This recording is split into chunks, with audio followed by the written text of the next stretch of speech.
Hi, it's Kitten Pie Math here, and this is Bobby Fischer versus Samuel Reshevsky Part 2. And last time I left off, hold on, let me make this a bit bigger and clearer for you. Hopefully you'll be able to see better.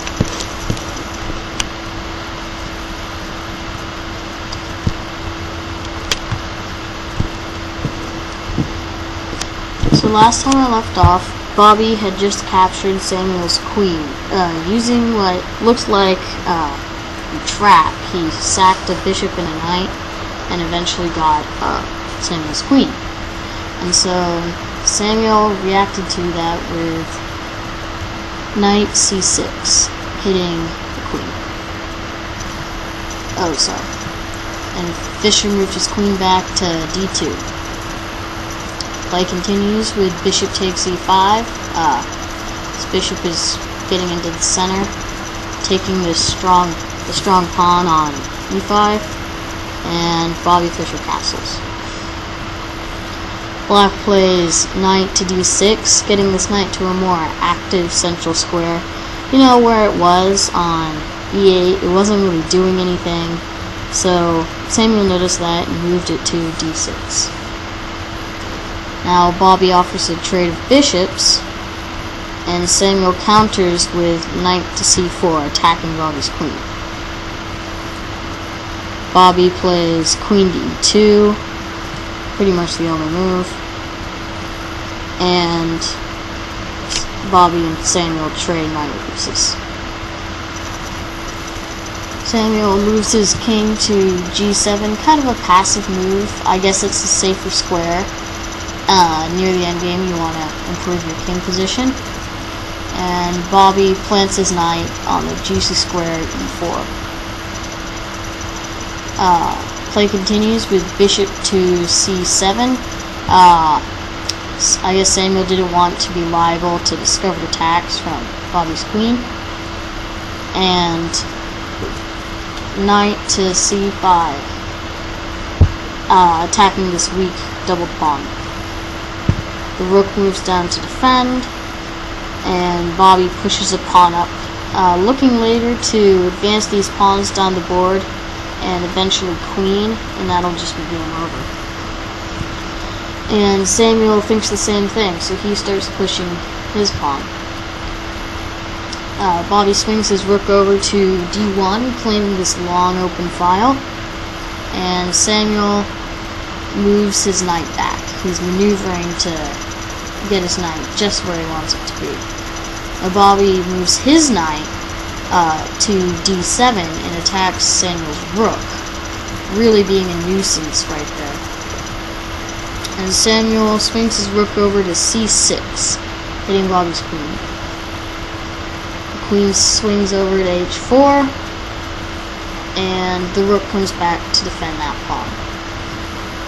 The knight moves to attack the rook again. Bobby's just trying to kick his opponent around and maybe take this pawn or that pawn.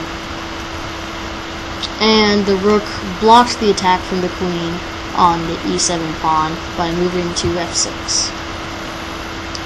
The knight again forces the rook to move with knight e4, and the rook comes down to attack Bobby's queen. Bobby Fischer takes that pawn with check, and Samuel has to block with his rook.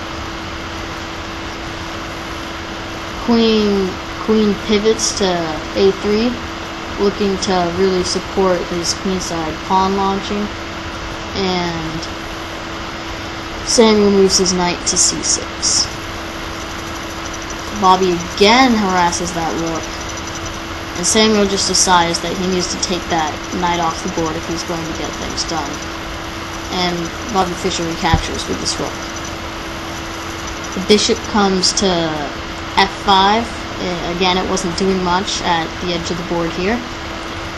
And Bobby continues with this plan, pushing this pawn to b4. The rook swings back to defend the back rank, and pawn to b5 kicks off this strong knight. the knight comes back to d8, not a very good square, and the rook comes to d5 to attack this weak pawn on e4 and to defend the pawn on b5. Samuel plays knight to f7, looking to defend this pawn, and Bobby claims this open file and really starts to march up down the board. Now Samuel plays pawn to a6, and I guess he was hoping to put a little pressure on this pawn, but again, this wasn't the pawn that Bobby was looking to get to the end, because it's not passed. There's this pawn right here. He wants to get this one to the end. So if he can block this pawn, it's going to be really good for Bobby.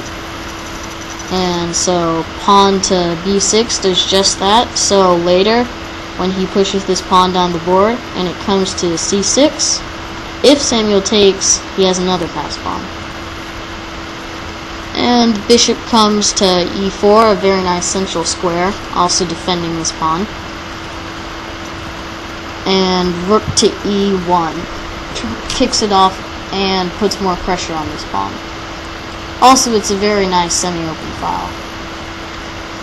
Again, a semi-open file is a file with none of your pawns on it and only one of your opponents. And it's very good to place a rook on them.